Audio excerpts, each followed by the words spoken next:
Hello साथियों, नमस्कार। आपका वाई वन स्टडी पॉइंट में स्वागत एवं अभिनंदन है।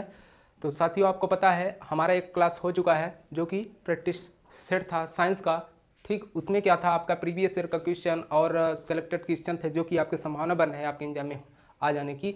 तो अगर आप हमारा पहला वीडियो ना देखे हो तो प्ले लिस्ट में जाकर वीडियो देख लें और अपना टेस्ट दे दे। यह टेस्ट जो होता है आपका 15 क्वेश्चन का होता है। हम 15 क्वेश्चन उन्हीं क्वेश्चनों को लेके आते हैं जो कि आपके अभी हाल ही में एनटीपीसी का जो एग्जाम हुआ उनसे भी हमने क्या किया, क्वेश्चन को कलेक्ट किया और आपके समझ लाने का काम करता हूं। तो आप क्या करिए, आप अगर क्लास को अभी शेयर ना किए हो तो शेयर कर लें और लाइक करें। अगर आप चैनल पे नए हैं तो चैनल को सब्सक्राइब कर लें ताकि आपको हमारे क्लास का नोटिफिकेशन बराबर मिलता रहे। ठीक, तो आइए शुरू करते हैं अपने क्लास की। आज का सेशन क्या है और इसमें क्वेश्चन क्या है। ठीक, तो चलिए देखते हैं हमारा पहला क्वेश्चन क्या है। पहला क्वेश्चन देखिए, कह रहा है निम्न में कौन अधिक काम कर सकता है। निम्न में कौन अधिक काम कर सकता है। ऑप्शन के अकॉर्डिंग अगर देखा जाए, एक घूमता हुआ पहिया, बंदूक की एक चलती हुई गोली, और तीसरा कह रहा है गतिशील पत्थर, और क्या कह रहा है एक उठाया हुआ हथौड़ा।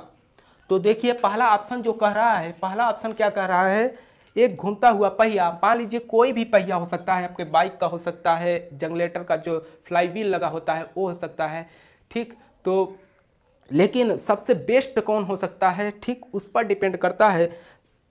बंदूक की एक चलती हुई गोली, आपको पता है जो हमारा बंदूक होता है, ठीक क्या बंदूक होता है, उससे जो गोली निकलती है, ठीक क्या जो गोली निकलता है, इस गोली का जो काम होगा या जो गति होगा, हमें आपको पता है जब भी बंदूक से गोली निकलती है, अगर मान लीजिए कि 20 के स्पीड में गति है गोली का, तो आपका जो बंदूक है उसका भी कुछ गति होगा। लेकिन यह है कि बंदूक की गोली की गति से आपका बंदूक जो है कम गति करेगा, मतलब अपोजिट डायरेक्शन में बल लगता है, एक दूसरे के अपोजिट डायरेक्शन में बल लगता है। ठीक, तो कहने का मतलब यह है कि जो सबसे ज़्यादा काम करेगा वह कौन, बंदूक की गोली करेगा। और क्यों करेगा, अगर मान लीजिए कि क्योंकि ये जब भी काम करता है, मान लीजिए कि आपके बॉडी में अगर पत्थर से मारे तो उतनी चोट ना होगा, ठीक, लेकिन अगर वही गोली अगर सही जगह गया तो काम हो गया।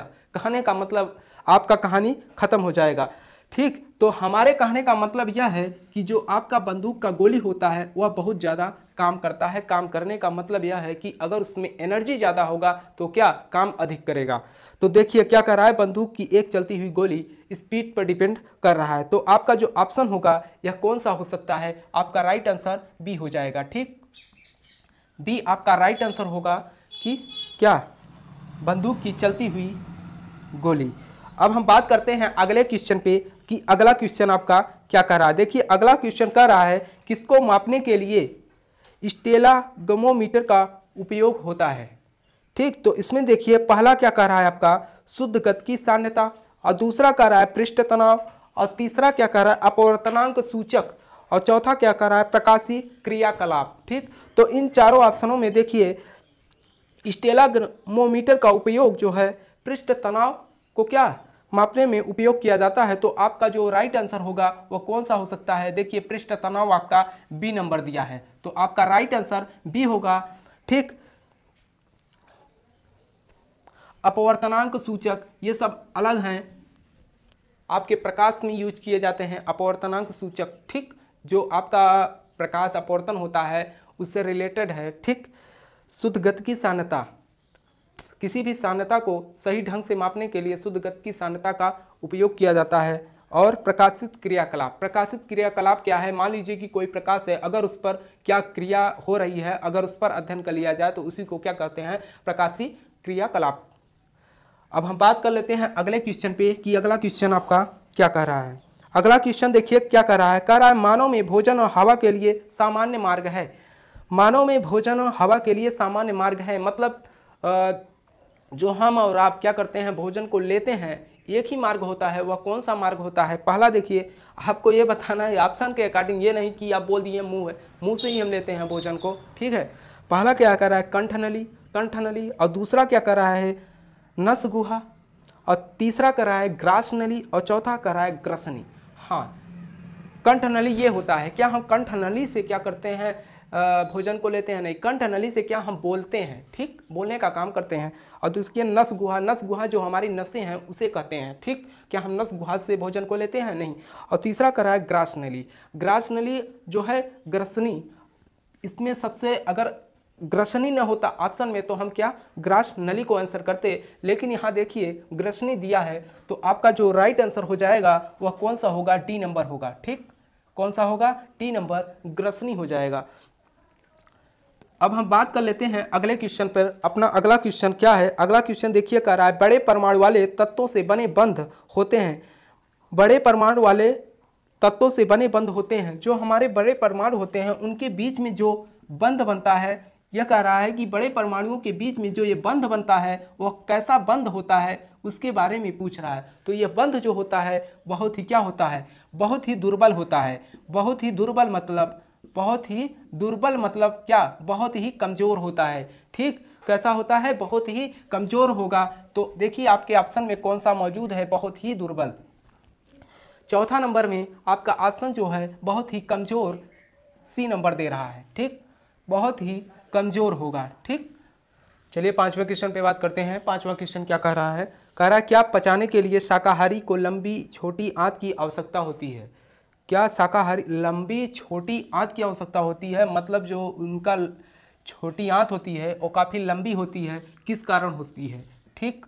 शाकाहारी के जो वो होती हैं जंतु, जैसे मान लीजिए कि शाकाहारी प्रजाति में आपकी गाय आती है, जो गाय होती है उसकी जो छोटी आंत होती है वो काफ़ी बड़ी होती है। आखिर बड़ी क्यों होती है, क्योंकि जो घास होता है, ठीक, घास में क्या पाया जाता है, सेल्यूलोज पाया जाता है, और सेल्यूलोज को पचाने के लिए क्या थोड़ा टाइम चाहिए, ठीक, काफ़ी टाइम चाहिए, तब जाकर आपका जो घास में सेल्यूलोज होता है वो जाकर पचता है। जब काफ़ी टाइम चाहिए सेल्यूलोज को पचाने के लिए, तो इसीलिए तो हमारी उनकी क्या होती है, गाय की जो छोटी आंत होती है थोड़ी बड़ी होती है, कि जब घास में सेल्यूलोज होगा तो पचाने में थोड़ा टाइम लगेगा, तो घास क्या अच्छे से पच जाएगा, ठीक।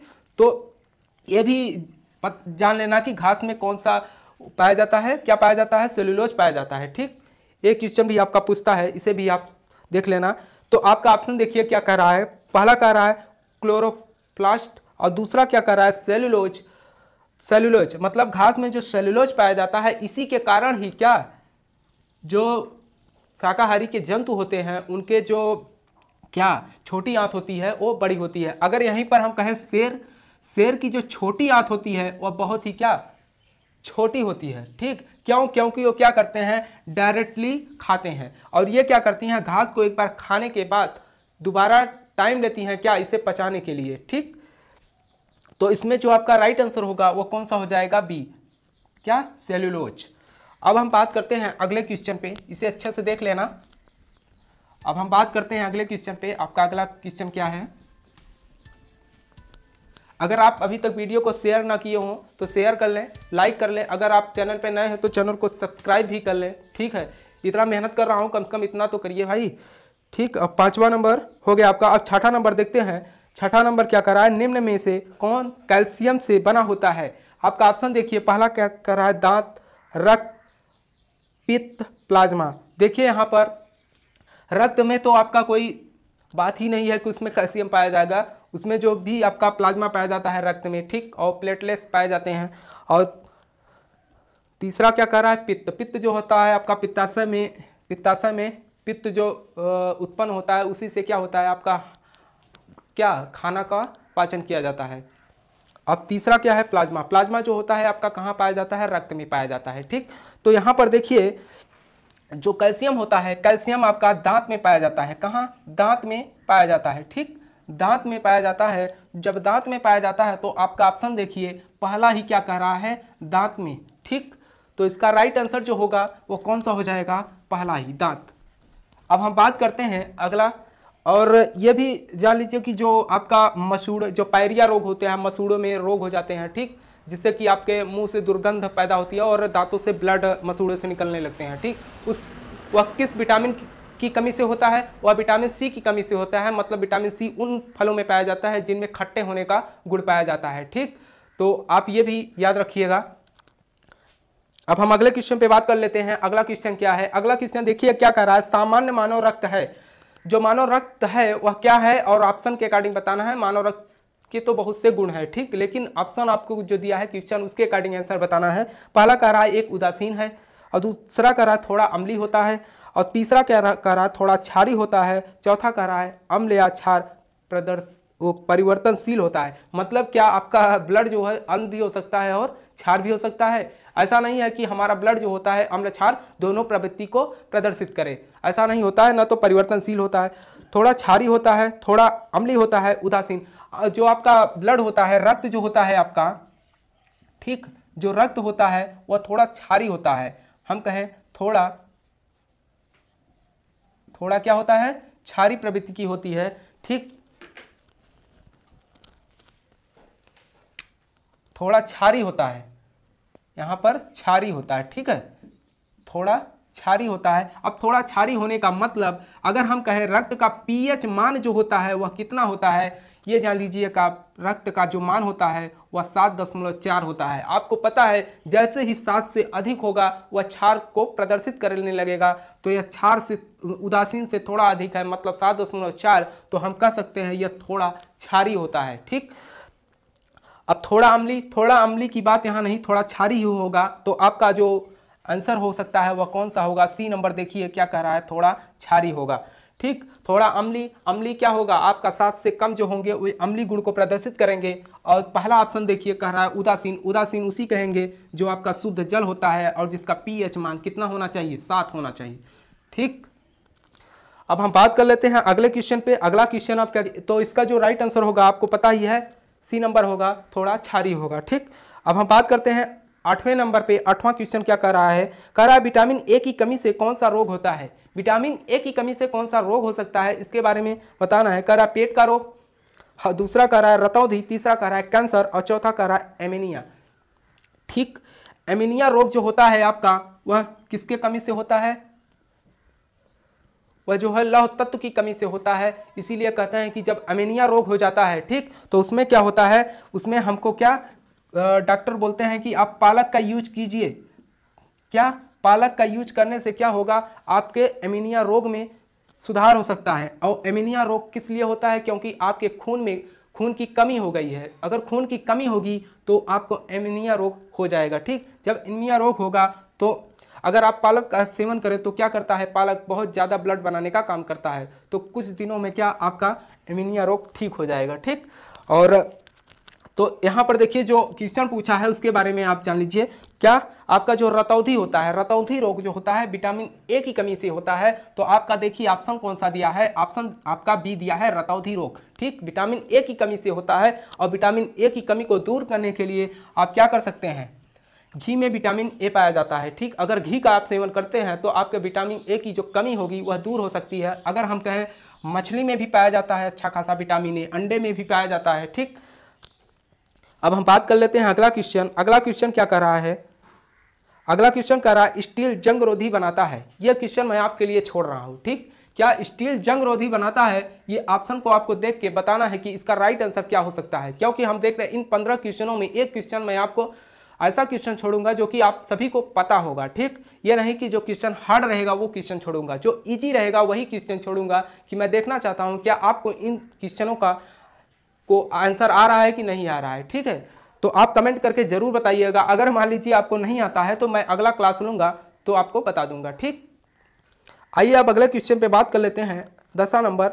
अगला क्वेश्चन क्या कर रहा है, निम्नलिखित में से यौगिक कौन सा है। देखिए पूछ रहा है यौगिक कौन सा है, मतलब यौगिक का गुण वह प्रदर्शित करेगा जिसमें क्या एक से अधिक तत्व मिलके कोई यौगिक का निर्माण करते हैं। एक से अधिक तत्व होंगे तभी क्या वे यौगिक होंगे। अगर एक ही तत्व है तो एक से अधिक तत्व, मैंने बोला एक से अधिक तत्व मतलब क्या, तब वो यौगिक गुण को प्रदर्शित करने लगेगा। तो पहला क्या कह रहा है, पारा। पारा क्या है, पारा एक आपका तत्व होता है, ठीक। क्या पारा एक प्रकार की तत्व है। और दूसरा क्या कह रहा है, शरबत। शरबत क्या है, मिश्रण है।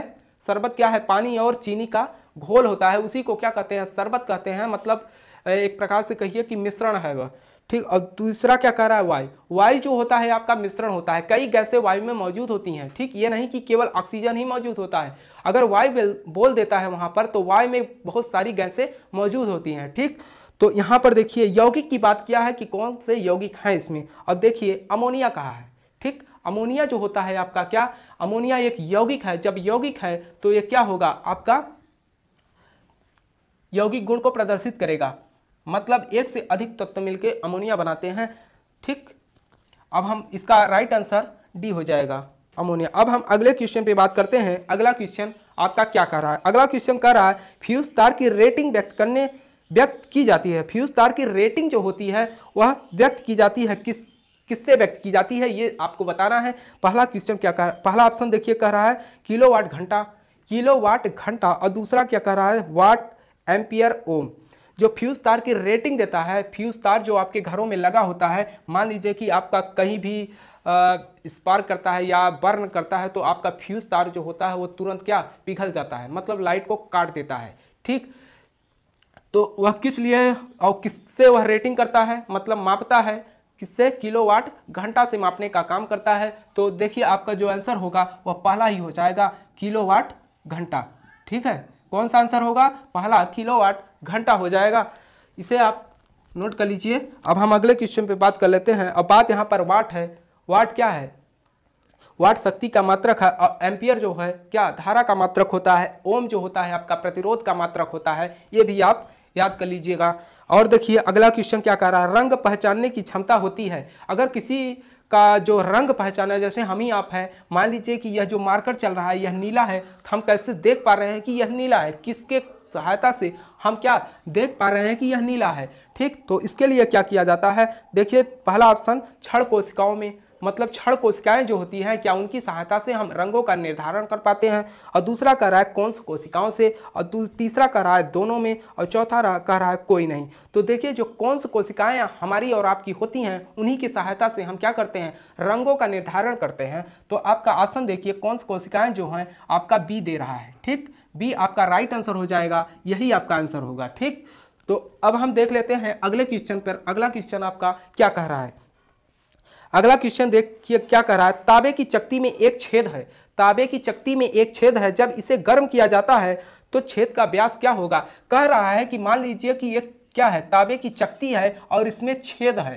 ठीक, जब हम इसमें टेम्परेचर देते हैं, मतलब हीट देते हैं, तो क्या होगा, इस चक्ती का जो व्यास है इस व्यास पर क्या प्रभाव पड़ेगा, यही पूछ रहा है। तो जब भी अगर हम और आप किसी भी तांबे की चक्ती अगर छेद हो, अगर इस पर हम टेम्परेचर देते हैं तो इसमें क्या होता है, तो देखिए बाहरी की तरफ इसका एरिया जो है ज़्यादा है।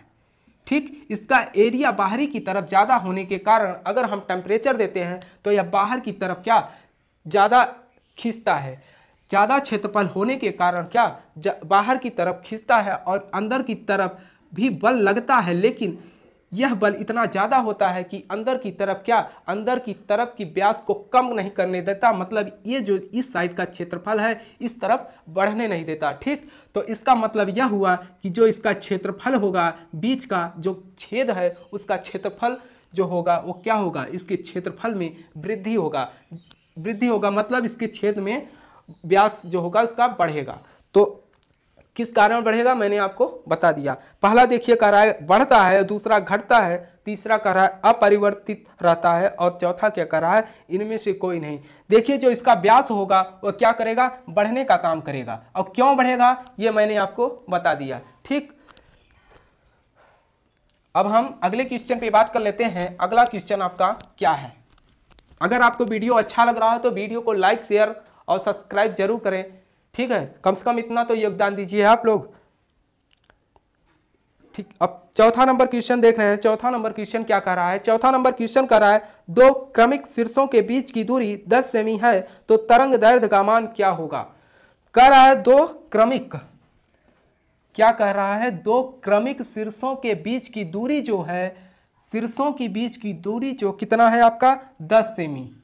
क्या शीर्षों की जो बीच की दूरी है आपका, अगर इसे शीर्ष बोले या श्रृंग बोले, दो शीर्षों के बीच की दूरी कितना है 10 सेमी है, तो यही पूछ रहा है। तो इसका तरंग दैर्ध्य क्या होगा, यही पूछ रहा है ना, तरंग दैर्ध्य का मान क्या होगा।